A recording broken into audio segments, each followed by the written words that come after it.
Muy bien, muy buenas tardes, ¿cómo están? Como siempre, soy la otra Foronda. Hoy vamos a hablar de la segunda parte del tema, que como han visto es un repaso, porque el tema es complejo y pues tiene que ser visto varias veces. Además de un repaso, estamos profundizando algunas definiciones. Voy a ir pasando las diapositivas para que me vayan diciendo dónde nos hemos quedado. Mm,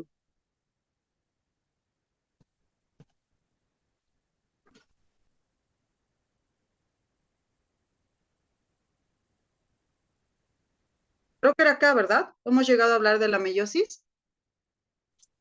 Eso todavía no, pero nos mostró la diapositiva. Ya. Entonces, bueno, recordaremos un poquito de la mitosis. La mitosis es el medio en el cual la célula se subdivide y de una célula madre tenemos dos células hijas. ¿A ver? Esto es bien importante, por favor, tienen que mantener los micrófonos apagados, ¿sí?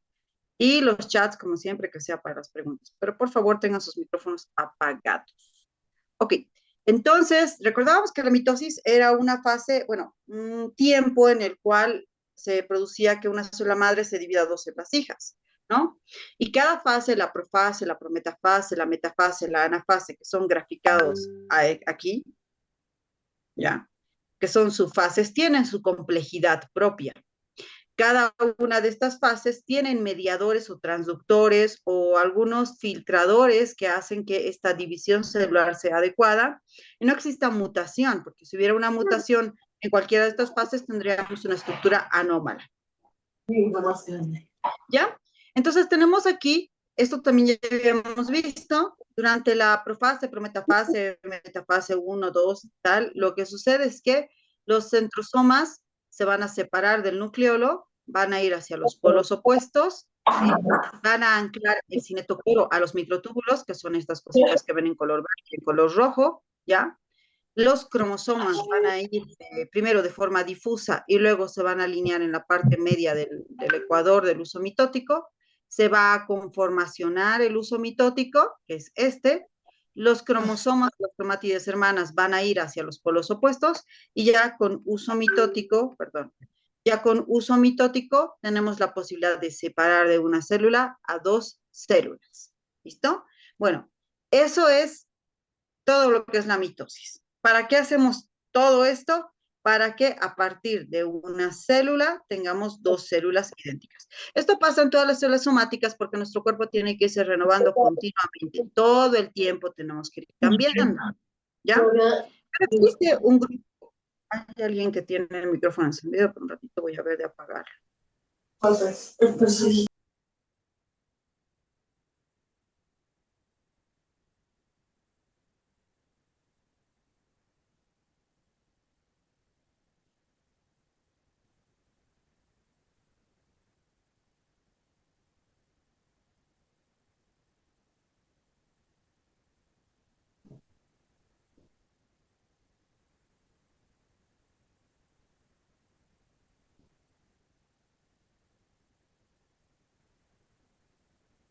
Ya.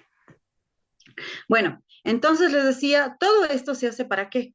Para que se pueda dividir dos células. Eso pasa continuamente en nuestro cuerpo porque nuestro cuerpo continuamente tiene que irse reproduciendo y tenemos que ir produciendo nuevas células porque nos vamos cambiando continuamente.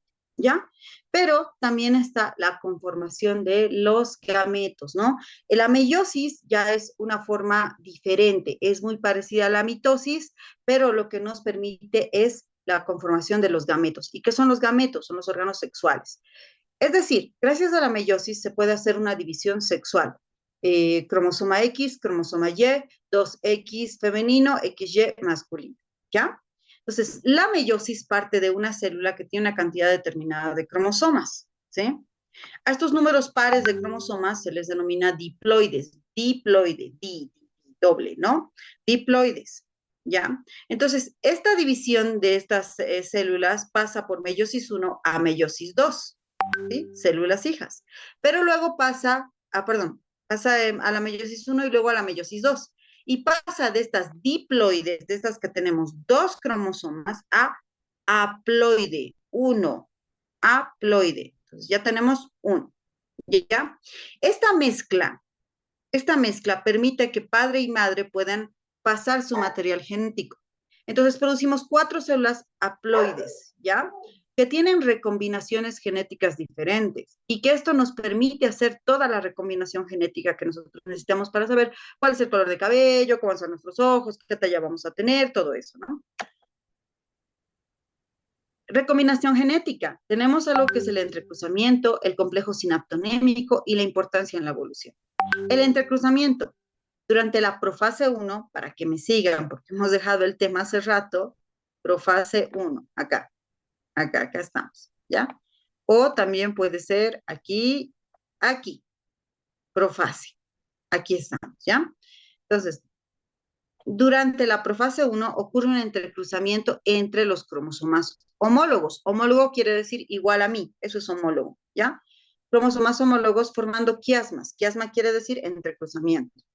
Entonces, viene un cromosoma, viene otro cromosoma y se entrecruzan. Eso es en la profase 1, eso les está diciendo.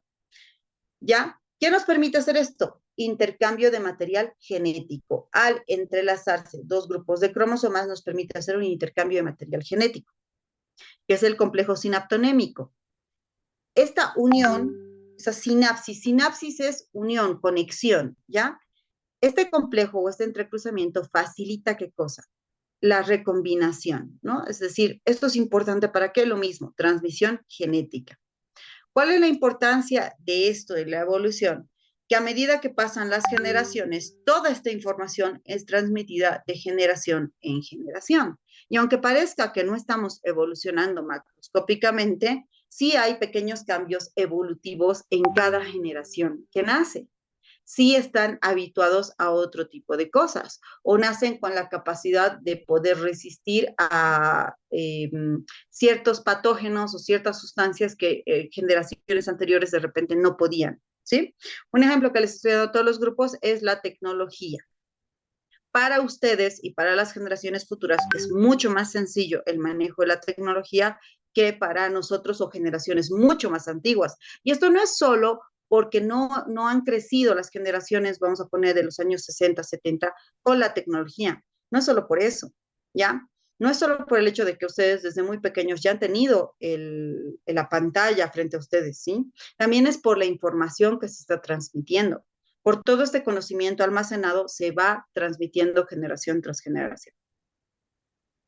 Miren, un ejemplo de esto, que me voy a dar los otros grupos, es, los antropólogos dicen que, por ejemplo, tenemos miedo a la oscuridad. ¿Por qué? ¿Por qué el ser humano tiene miedo a la oscuridad? Porque nuestros ancestros vivían en cuevas. Antes no había luz, no había luminarias. Estamos hablando de una época muy, muy, muy antigua, ¿no? Donde vivían en cuevas. Entonces, en las cuevas había oscuridad. Incluso estamos hablando antes del descubrimiento del fuego. Y cuando anochecía, cualquier ruido ahí afuera era señal de que podía haber un depredador que los mate. Entonces, lo que dicen los antropólogos es que por eso es que hoy nosotros seguimos teniendo el miedo a la oscuridad. O sea, es algo que se ha transmitido de generación en generación. Muerte celular, este término ya lo hemos visto, muerte celular, apoptosis. La apoptosis es la muerte celular programada. Entonces, es una muerte controlada, es una muerte beneficiosa, es una muerte que nuestras células corporales están preparadas a vivir. ¿Quién media la apoptosis? Las caspasas. ¿Qué son las caspasas? Son un grupo de enzimas que se encargan de la destrucción de la célula. Les he dicho que todo lo que termina en asa o ina son enzimas, ¿ya? Entonces, las enzimas tienen la capacidad ya sea de permitir que una molécula A se cambie a molécula B, eso es una reacción química, o tiene la capacidad de destrucción, de destruir como un ácido, ¿ya? En este caso, las caspasas activan una serie de señales dentro de la célula que hace que esta se empiece a fragmentar, a trocear, como están viendo en la imagen, y finalmente esta célula muera fragmentándose en pequeños trocitos. Estos trocitos va a venir un macrófago, se lo va a fagocitar, lo va a engullir, lo va a comer y lo va a destruir. La muerte celular programada es beneficiosa porque tiene que suceder. El ejemplo que les he dado en la anterior clase son los eritrocitos, las células rojas. Los eritrocitos tienen una vida media de 120 días. Esa es la vida que tiene un eritrocito. Al día 120, un eritrocito tiene que morir. El eritrocito sabe que debe morir, programa su muerte y muere finalmente, ¿ya? Pero existe también lo patológico, lo enfermo, lo anómalo, que sería en este caso la necrosis. Y esta es una muerte celular no programada porque ha sido secundario a un trauma, ha sido algo no regulado, una ruptura, ¿ya? En este caso sí hay inflamación. Entonces, cuando tenemos una apoptosis, una muerte celular programada, estos fragmentos va a venir un macrófago y se los va a fagocitar y los va a desaparecer, se los va a comer y se acabó. No va a haber cascada de la inflamación, no va a haber sintomatología y por eso ahora mismo, mientras yo les estoy hablando y ustedes me están escuchando, muchas células en su cuerpo están muriendo por apoptosis, muchas. Pero no tenemos síntomas porque es programado, porque no va a desencadenar una cascada inflamatoria. Qué diferente cuando existe un trauma, cuando es algo no preparado como la necrosis, donde sí hay una lesión traumática y entonces ahora sí se activa la cascada de la inflamación y yo tengo síntomas. Ejemplo, infarto agudo de miocardio.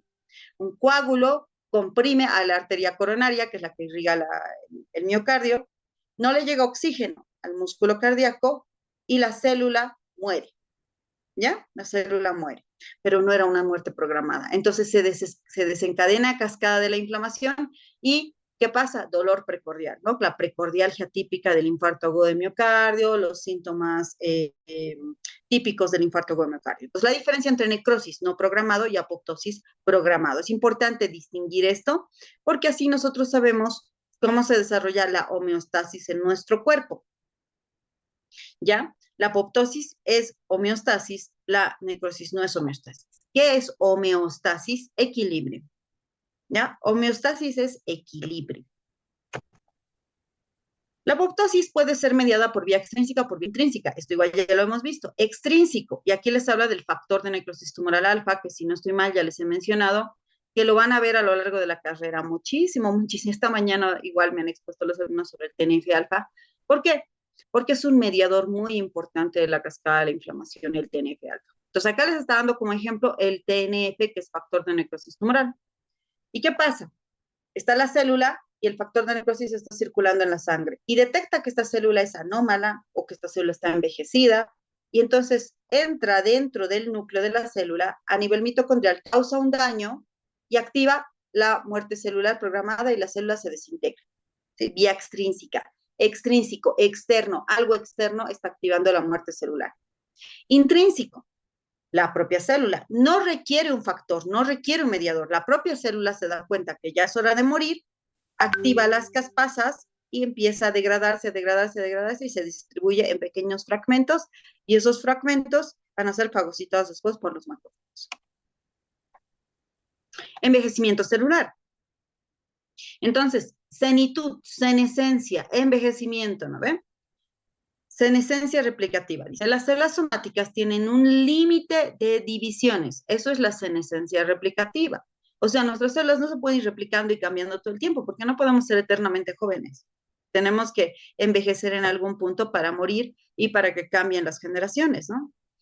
Entonces, cuando empezamos a envejecer, lo que se ha visto es que los telómeros, ¿qué es el telómero? Son los brazos del cromosoma. El cromosoma tiene una forma de X, ¿no ve? Esos bracitos del cromosoma es el telómero.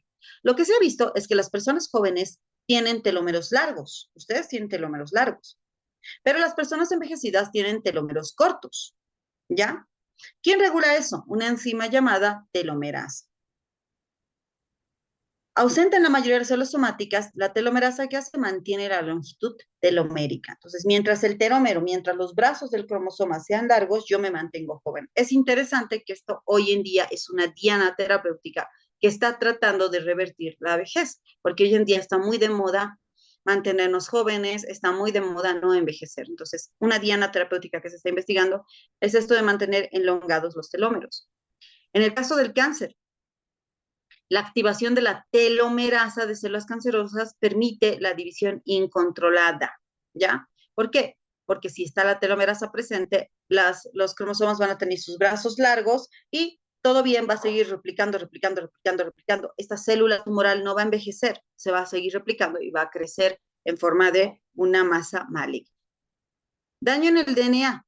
¿Qué pasa? Cuando ya tenemos que envejecer, se acumula dentro del núcleo el DNA, ¿ya? Ya no existe esa renovación normal, ya no existe nada de eso. Se acumula el DNA. Y esta acumulación de DNA es un marcador que se puede ver de que la célula ya está envejeciendo, ¿ya? Y bueno, también es un marcador de que no está funcionando bien, ¿ya? Entonces el envejecimiento, la acumulación del DNA nos habla de senitud.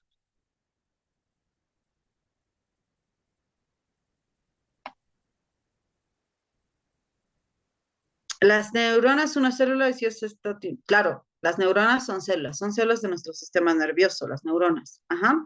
Y si esta tiene una muerte programada o no programada. Eh, Cuando envejezcamos, porque las neuronas, a diferencia del resto de los tejidos, no hay recambio celular continuo, mientras que con el resto de los tejidos sí tenemos un cambio celular continuo. Membrana celular.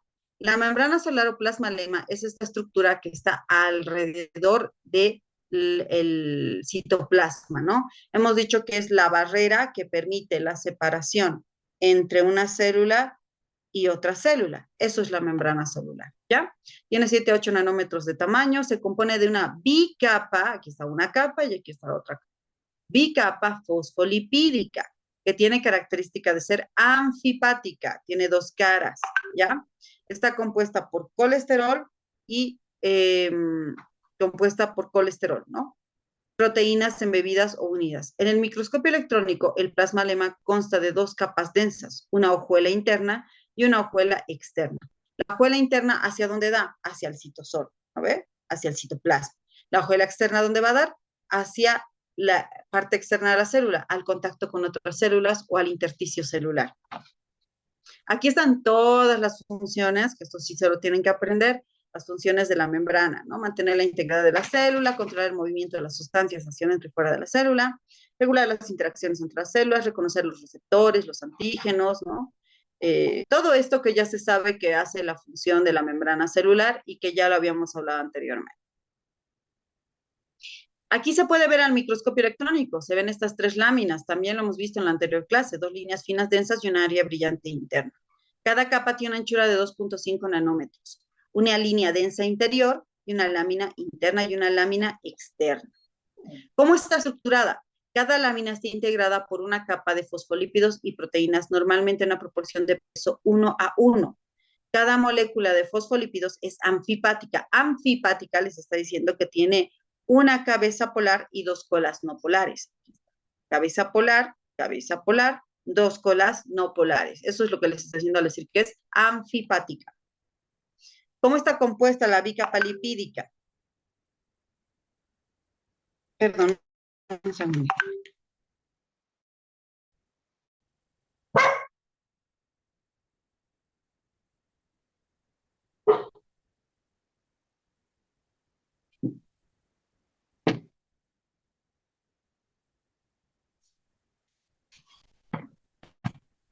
¿Ya? Ya habíamos visto esto, ¿no? Hay componentes proteínicos o proteínas que abarcan toda la capa bilipídica, que son proteínas integrales, gozan en la superficie de la bicapa lipídica, ¿ya? Es esto. Tenemos proteínas transportadoras que, como pueden ver, atraviesan toda la capa bilipídica o algunas están ancladas en la superficie de la membrana plasmática. ¿Ya? Esa es la composición molecular del plasmalema o membrana plasmática. ¿Qué también compone el plasmalema? Anclada a las proteínas transmembrana, ¿ya? Ancladas a las proteínas transmembrana, tenemos una estructura que predomina en hidratos de carbono. Ya hemos hablado de esto, el glucocálix. En español, el glucocálix en inglés es lo mismo, ¿no? Ya. La superficie, las neuronas electrónicas de la membrana plasmática a menudo puede verse un recubrimiento difuso. Es eso. Esto que ven ustedes en azul, que está adherido a las proteínas, que atraviesa la membrana plasmática, se le conoce como glicocálix. Por lo general, esta cubierta se compone de cadenas de carbohidratos unidas de manera covalente.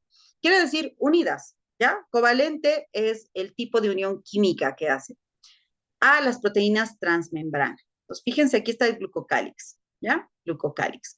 Son predominantemente hidratos de carbono. Un hidrato de carbono en términos muy sencillos es azúcar, ¿ya? Debido a sus múltiples grupos sulfato y carboxilo, sulfato es la estructura química, está químicamente compuesto por grupos sulfato, por grupos carboxilo, ¿ya? por grupos de carbono, que le dan ¿qué? Una carga negativa. Con un colorante con lectina se va a teñir intensamente. Esto hace que lo hayan podido diferenciar en el microscopio de la proteína transmembrana y de la membrana plasmática. La función más importante del glucocálix es proteger a la célula. ¿Por qué tenemos esta estructura de hidratos de carbono en la parte superficial de la membrana? ¿Para qué? Para evitar que cualquier estructura tome contacto directo con la membrana porque podría lesionarla, ¿ya? Entonces, pueden ser sustancias físicas o sustancias químicas. ¿Qué más nos permite hacer reconocimiento y adherencia con otras células? Si el glucocálix reconoce que la célula que se quiere adherir es una célula compatible con la célula que está recubriendo, va a permitir la adherencia o la unión célula-célula, ¿ya? Proteínas de transporte. Las proteínas de transporte son proteínas que, como han visto, nos ayudan a ¿qué? A transportar. En medicina todos dan los títulos. Proteínas de transporte de la membrana son de dos tipos. Canales proteínicos, proteínas transportadoras, y facilitan el movimiento de moléculas e iones a través de la membrana plasmática, ¿ya? Permiten el paso de moléculas de un lado a otro. Las proteínas transmembranales y complejos proteínicos forman proteínas de canal o proteínas transportadoras que se relacionan de manera específica con la transferencia de iones y moléculas pequeñas a través de la membrana plasmática.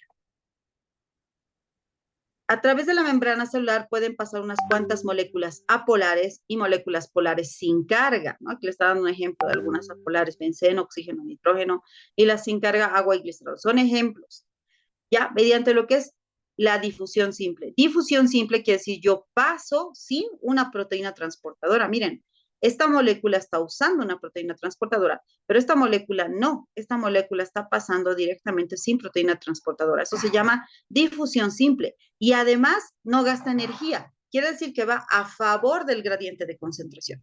¿Qué quiere decir esto de a favor del gradiente de concentración? Quiere decir yo voy hacia algo que me atrae. Yo voy hacia algo que me atrae y que no me desgasta energía. Me están invitando a comer chocolate. Yo voy feliz a comer ese chocolate. Voy a favor de mi gradiente de concentración. No hay un desgaste de energía. Yo voy a algo que me atrae. ¿Ya? Incluso, dice, un gradiente de concentración los impulsa. El paso de la mayor parte de los iones y moléculas pequeñas a través de una membrana requiere la ayuda de proteínas de transporte de membrana. ¿Esto qué quiere decir? Puede ser que la molécula atraviese por difusión simple, puede ser que esta molécula atraviese sin necesidad de gasto de energía, ¿ya?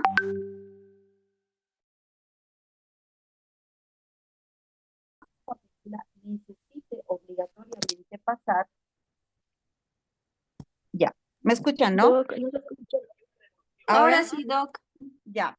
Entonces les decía, puede ser que la molécula pase de forma simple, ya, puede ser que la molécula pase de forma simple, pero sea tan grande que no puede pasar solo por la membrana. Necesita de una proteína transportadora, ¿ya? A eso, ¿cómo se le llama? Difusión facilitada, ¿ya? Difusión simple, no hay proteína transportadora. Difusión facilitada, estoy utilizando la proteína transportadora. Proteínas de transporte de membrana, esto ya lo hemos visto, son estructuras que están atravesando la doble capa bilipídica.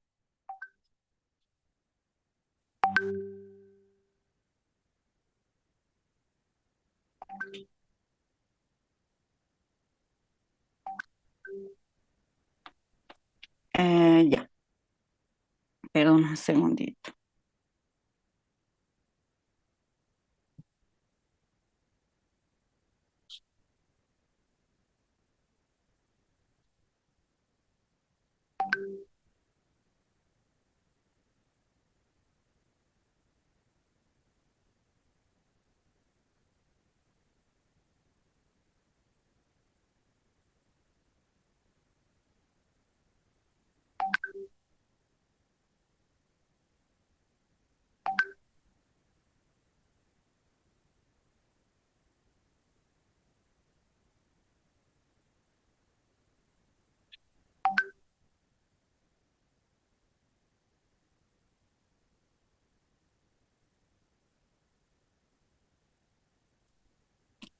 Ya, entonces hemos visto de que algunas necesitan de una proteína transportadora. Dice, el transporte activo que requiere energía por su parte ocurre solo en las proteínas transportadoras mediante gasto de energía. Puede transportar iones y moléculas pequeñas contra gradiente de concentración. Hemos dicho que a favor del gradiente de concentración es algo que no desgasta energía. Contra gradiente de concentración desgasta energía. Y para esto tenemos el transporte pasivo y el transporte activo. El transporte pasivo se divide en difusión simple y difusión facilitada. ¿Qué es la difusión simple? Moléculas que hemos dicho que atraviesan la membrana sin gasto de energía a favor de un gradiente de concentración y tampoco utilizan proteínas transportadoras, ¿no? Entonces pueden atravesar la membrana plasmática porque son repelidos por colas hidrófobas, ¿no? Pasan. Y luego tenemos la difusión facilitada. Está facilitada ¿por quién? Por una proteína transportadora. ¿Ya? En este caso tampoco utilizamos gradiente de concentración, tampoco gastamos energía, tampoco vamos contra un gradiente de concentración. ¿Ya? Entonces son moléculas más grandes, por eso no pueden pasar directamente. Si bien utilizan una proteína transportadora, no se necesita gradiente de concentración. Aquí dice similar a la difusión simple, pero requiere de una proteína integral. El tamaño y la forma de las proteínas determinan la sustancia específica que puede transportar el gradiente de concentración necesaria. Sustancias de transporte demasiado grandes para la difusión simple. Y luego tenemos el transporte activo. El transporte activo es el paso de moléculas a través de la membrana plasmática con gasto de energía. En este caso, la molécula de ATP pasa a ser ADP por culpa de una ATPasa, bueno, por culpa, sino por acción de una ATPasa, una enzima intermedia que permite el paso de ATP a ADP. Se gasta energía para poder atravesar estas moléculas, ¿ya? Entonces, por eso es transporte activo. Por tanto, también voy contra el gradiente de concentración. Yo voy contra algo que no quiero ir, me estoy oponiendo a ir hacia ese algo. Eso es contra gradiente de concentración. Canales proteínicos. Las proteínas de canal pueden controlarse con compuerta o no, eso ya lo hemos visto. Y son incapaces de transportar sustancias contra un gradiente de concentración. Las proteínas de canales participan en la formación de poros hidrofílicos, quiere decir poros que son afines al agua, eso quiere decir, denominados canales de iones a través del plasmalema. Algunos canales de iones son específicos para un ion en particular, algunos son para varios iones, aunque estos iones y moléculas pequeñas siguen con gradiente de concentración una dirección. ¿Qué les está diciendo? Que a través de la membrana plasmática tenemos algunos canales que son específicos para determinados iones. La bomba de sodio y calcio del túbulo renal. Sale sodio, entra calcio, sale sodio, entra calcio y nada más pasa por esa bomba. Pero hay otros que aprovechan esas bombas, como son la bomba de sodio y potasio del túbulo contorneo proximal en el riñón, ya que sale sodio, entra potasio, sale sodio, entra potasio, y a la par, cuando se está haciendo este movimiento, se aprovecha ese movimiento para meter azúcar, glucosa, para meter aminoácidos, para meter bicarbonato. Entonces, hay algunos de estos poros que pueden meter iones y moléculas simplemente, y hay algunos que pueden aprovechar otros canales para meter. O sea, hay algunos túbulos o conectores, digamos, que pueden meter estas moléculas fácilmente, ¿ya? Y solamente una, y hay otros que pueden meter igual fácilmente, pero aprovechan el movimiento de una para meter otra. Muy bien, canales. Ahora, estos canales con compuerta, si se acuerdan, teníamos este gráfico, les había hablado anteriormente. Hay proteínas transportadoras que están cerradas, que no atraviesan nada, ¿ya? Es una proteína transportadora cerrada. Y tenemos proteínas transportadoras, estas proteínas transportadoras cerradas están en estado cerrado siempre, hasta que viene algo que las estimula y abre la compuerta. Y entonces puede pasar la molécula, ¿ya? Entonces, esas son proteínas transportadoras con compuerta. ¿Qué la activa? ¿Qué hace que se abra esa compuerta? Tenemos la activación por voltaje, la activación por ligando y la activación mecánica. La activación por su voltaje. Los canales activados por voltaje pasan de la posición cerrada a la posición abierta y permiten el paso de iones de un lado al otro de la membrana. Los canales activados por ligando son aquellos canales que requieren la unión de un ligando. Esto ya hemos hablado, ¿no? ¿Recuerdan? era la llave y la cerradura, ¿ya? Y los canales por activación mecánica, los cilios de los oídos. Voy a hacerles recuerdo del ejemplo. Fuera de la célula es carga positiva. Dentro de la célula es carga negativa, ¿ya? Para que se abra la compuerta, yo invierto esto. Hago carga negativa afuera, carga positiva afuera, voltaje, se abre la proteína. Ligando, la proteína está cerrada. Viene un receptor a esta proteína cerrada, ¿ya? Que tiene una estructura que la va a reconocer el receptor de la proteína cerrada. Este es el ligando. Se une y se abre la proteína. Mecánico, los cilios del oído. Ahorita me están escuchando porque sus células ciliadas en el oído están haciendo este movimiento, que es un movimiento mecánico. Y esto permite que se transmita el sonido. ¿Ya? Son diferentes estímulos que van a abrir estas proteínas que requieren una compuerta para ser activados. Tenemos canales iónicos activados por proteína G. Los canales iónicos activados por proteína G son aquellos canales de iones con compuerta, ¿ya? Que requieren esta proteína en específico. Esta proteína en específico se llama proteína G y se encuentra en algunas partes del organismo. Un ejemplo que les están dando aquí son los receptores muscarínicos de acetilcolina que están en el sistema nervioso parasimpático. Estos receptores del parasimpático sí o sí necesitan a la proteína G. Canales sin compuerta, no dependientes. Una de las formas más comunes de un canal sin compuerta es el canal de escape de potasio, que permite el paso de potasio a través de él y, bueno, se requiere lo que pasa es que el potasio puede salir y entrar fácilmente. Y al hacer este cambio, el potasio salir, entrar, me genera un gradiente eléctrico, un voltaje. Ya sé que finalmente se puede abrir la compuerta y pueda atravesar o no, ¿ya? Y luego tenemos a las acuaporinas. Las acuaporinas, ya hemos hablado, túbulo colector en la parte distal de la nefrona, que es el órgano primario del riñón. Se encuentran estas proteínas que no siempre están activas, pero cuando nos deshidratamos, cuando hay un cambio de osmolaridad en nuestro cuerpo, se liberan las acuaporinas y las acuaporinas captan agua, agua, agua, agua, agua. ¿Ya? Perdón, me estaba equivocando aquí. Canales sin compuerta no dependientes. En este caso, el canal de potasio no requiere que se abra o se cierre una proteína. Pasa de un lado a otro y al hacer ese movimiento cambia el voltaje de la membrana. Ahora les voy a explicar con calma lo del voltaje. Proteínas transportadoras. Las proteínas transportadoras pueden utilizar mecanismos de transporte impulsados por ATP, por energía, para llevar sustancias específicas a través del plasmalema contra un gradiente de concentración. Las proteínas transportadoras son proteínas de transporte de membrana de múltiples pasos que poseen sitios de unión para iones o moléculas específicas a ambos lados de la bicapa lipídica. ¿Ya? Entonces, estas proteínas de transporte contra gradiente de concentración, es lo mismo que les he estado explicando ahorita, requiere desgaste de energía, requiere que ATP pase a ser ADP. Bomba de sodio y potasio. A esto me voy con el voltaje. Ahora vamos a explicar con más calma. Estas son las bombas de sodio y potasio. ¿Qué es lo que sucede regularmente? ¿Ya?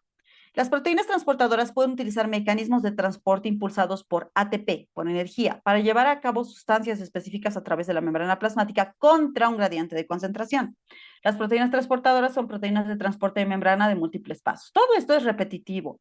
O sea, realmente todo se está repitiendo, se está repitiendo, se está repitiendo. Nada de que asustarse. Precisamente por eso es repetitivo, para que les quede claro cómo funcionan, ¿ya? Y bueno, estas proteínas transportadoras pueden utilizar un transporte activo primario, que es la bomba de sodio y potasio. ¿Qué es lo que sucede? En condiciones normales, por fuera de la célula, existe mayor concentración de sodio, ¿ya? Fuera de la célula tenemos más sodio. El sodio tiene doble carga positiva, por tanto, fuera de la célula es más positivo. En condiciones normales, dentro de la célula tenemos mayor carga de potasio. El potasio tiene una carga positiva, por tanto, dentro de la célula es más negativo que fuera de la célula, ¿ya? Muy bien, la célula conserva esta concentración al gastar ATP para impulsar una proteína transportadora antiporte acoplada que se conoce como la bomba de sodio y potasio. Esta bomba transporta iones de potasio al interior y iones de sodio al exterior. Para mantener este gradiente celular, para que exista ese equilibrio entre la célula, yo tengo que tener siempre fuera de la célula más sodio que dentro de la célula. Dentro de la célula tiene que haber más potasio. Como el potasio solo tiene una carga positiva, es negativa la carga. Como el sodio tiene mucha carga positiva, es positiva la carga. ¿ya? Eso es normal.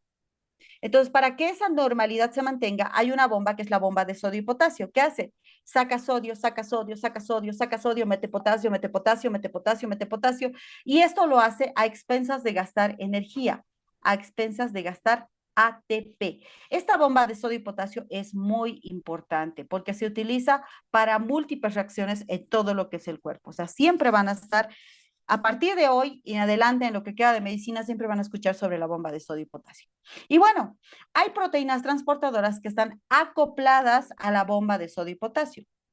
El transporte de sodio fuera de la célula impulsada por ATP establece una concentración intracelular baja de dicho ion. El reservorio de energía inherente a este gradiente iónico puede utilizarlo las proteínas transportadores para oponer iones u otras moléculas a un gradiente de concentración. Con frecuencia, esta modalidad de transporte activo se denomina transporte activo secundario, diferente del transporte activo primario, que usa energía de la hidrólisis de ATP. ¿Qué es lo que quiere decir este párrafo? Muchas proteínas, para poder trasladar una molécula contra gradiente de concentración, necesito energía. ¿De dónde saco energía? Me acoplo a la bomba de sodio y potasio. Como la bomba de sodio y potasio, al hacer este intercambio, está gastando ATP, la proteína transportadora utiliza esa energía de esta bomba para poder trasladar otra molécula, ¿ya? A eso entonces le llaman transporte activo secundario. El transporte activo primario sería solo la bomba de sodio y potasio. Señalamiento celular, ¿ya? ¿Qué es el señalamiento celular? Es la comunicación entre una molécula de señalización y un receptor. El señalamiento celular es la comunicación que ocurre cuando células emisoras liberan moléculas de señalización que se unen a los receptores en la superficie de las células blanco. O sea, una molécula de señalización se une al receptor. Cuando se comunican entre sí las células, la que envía la señal se conoce como célula de señalamiento. La célula que recibe la señal se llama célula blanco o célula diana. La transmisión de la información puede suceder por la secreción o presentación de moléculas de señalamiento llamados ligando, mediante la formación de poros intercelulares denominados conexiones comunicantes o juntions. ¿Ya?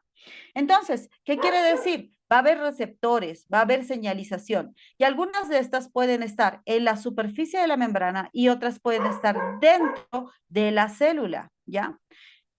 Entonces, la señal, esta señal, le está diciendo, quien recibe la señal, el receptor, a ese le llamamos célula blanco o célula diana, ¿ya?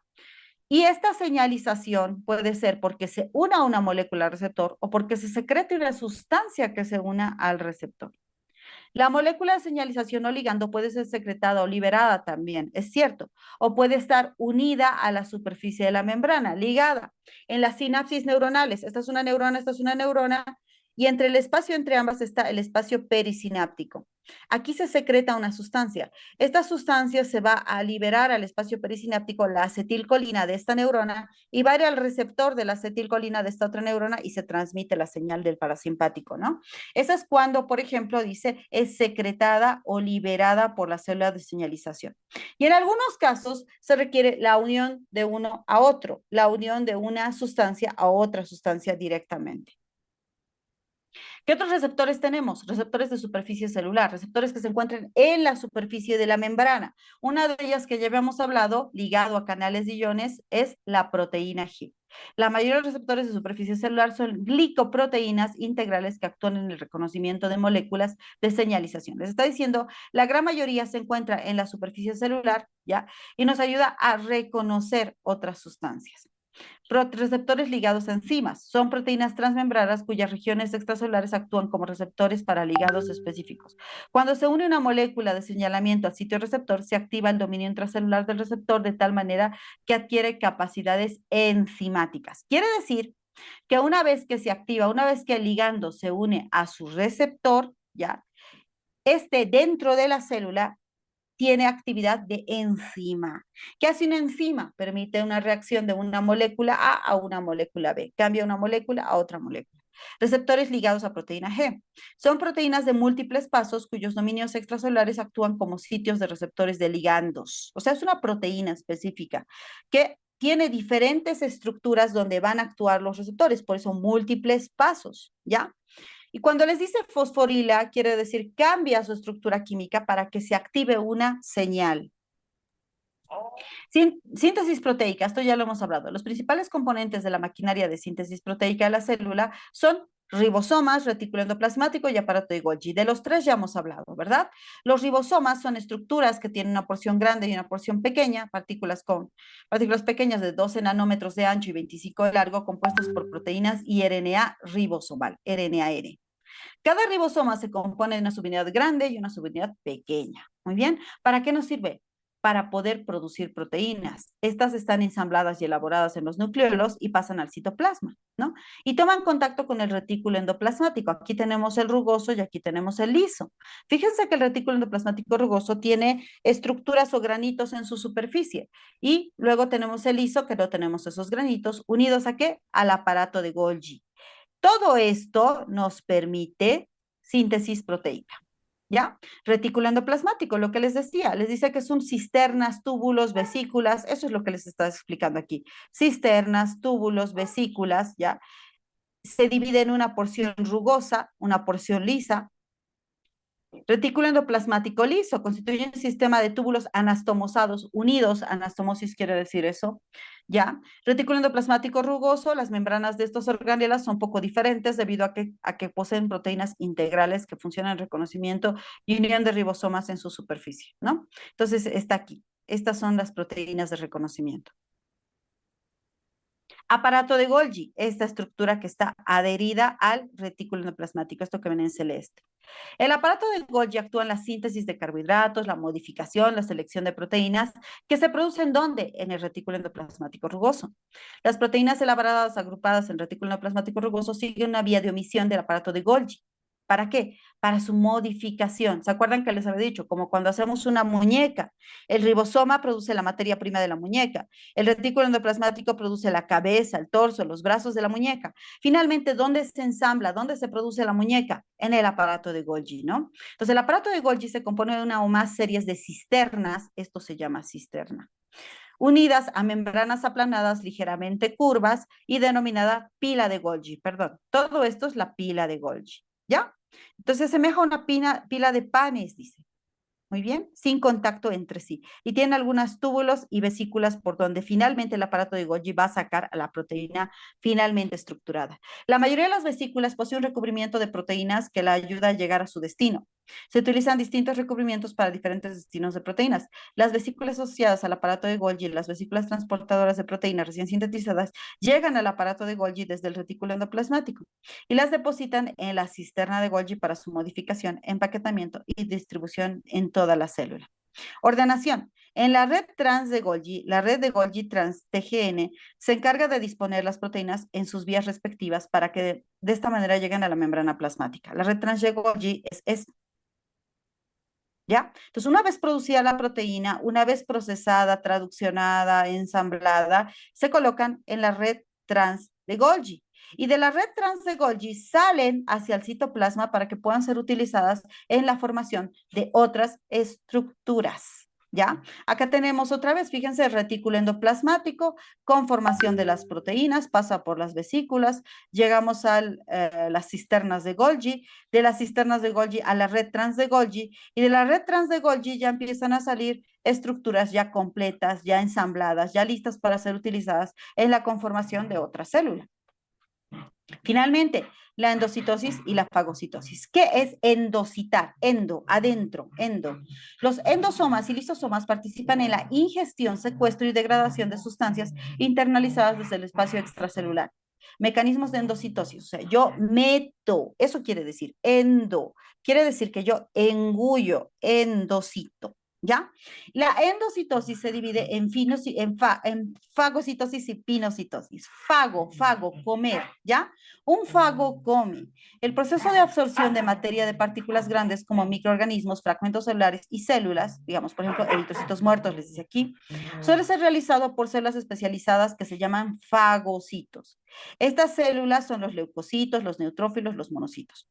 Cuando los monocitos abandonan el torrente sanguíneo, entran en el dominio del tejido conjuntivo para llevar a cabo su tarea de fagocitosis. Pasan a ser conocidos como macrófagos, ¿ya? Estas estructuras entonces ahora se llaman macrófagos. ¿Qué hace el macrófago? Fagocita, engulle, come estructuras, ¿ya? Yo fagocito una galleta, por ejemplo. Agarro una galleta, me la como, ¿y quién la va a terminar de destruir? Las enzimas digestivas de mi estómago, ¿verdad? Fagocito. Eso hacen los fagocitos. Engullen material y lo destruyen con sus enzimas dentro de su estructura. Y luego tenemos a la pinocitosis. Dado que la mayoría de las células exportan sustancias al espacio extracelular, se añade continuamente a las membranas de vesículas que transportan dichas sustancias desde la red trans de Golgi a la membrana plasmática. Para mantener su forma y su tamaño, estas células deben eliminar ininterrumpidamente la membrana sobrante y devolverla para su reciclaje. ¿Qué es la pinocitosis? Bueno, voy eliminando molécula, voy eliminando molécula, voy eliminando molécula. Al ir sacando moléculas hacia afuera, pues voy a ir perdiendo trocitos de membrana. ¿No ve? Yo tengo que recuperar esto o eliminar. Si es un excedente, lo elimino. Si es poquito, lo recupero. ¿Para qué? Para mantener la integridad celular. Reciclo lo que estoy eliminando. Pinocitosis, reciclo mediante burbujas de agüita. Por eso se llama pinocitosis. Este es un proceso más activo y contribuye a qué? A recapturar la membrana. Fagocitosis, yo engullo una partícula y la destruyo. Pinocitosis, yo mando una vesícula, saco una vesícula, ¿para qué? Para recapturar esta membrana que se ha eliminado en el proceso. Muy bien, esto es todo el tema hasta hoy. Voy a ver si hay alguna pregunta. La neurona, esto ya hemos preguntado.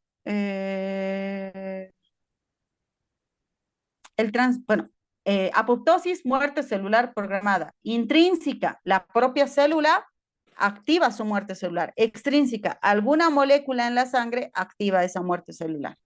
Transporte pasivo y activo son ¿qué moléculas pequeñas? No, no te entiendo la pregunta. Transporte activo requiere desgaste de energía, utiliza ATP. Transporte pasivo no requiere desgaste de energía, no utiliza ATP. Difusión simple, moléculas pequeñas que no necesitan proteína transportadora. Difusión facilitada, moléculas grandes que necesitan de proteína transportadora.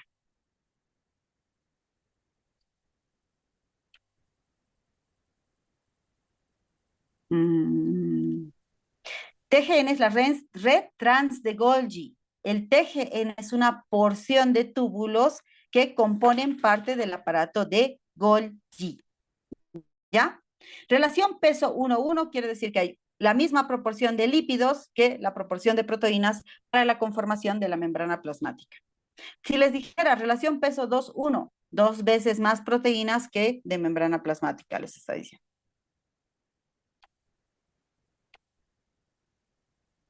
Muy bien, chicos, entonces pues ya tienen todo el material para estudiarlo de esta semana. Nos vemos el martes de la siguiente semana. Gracias, doctora. Hasta luego.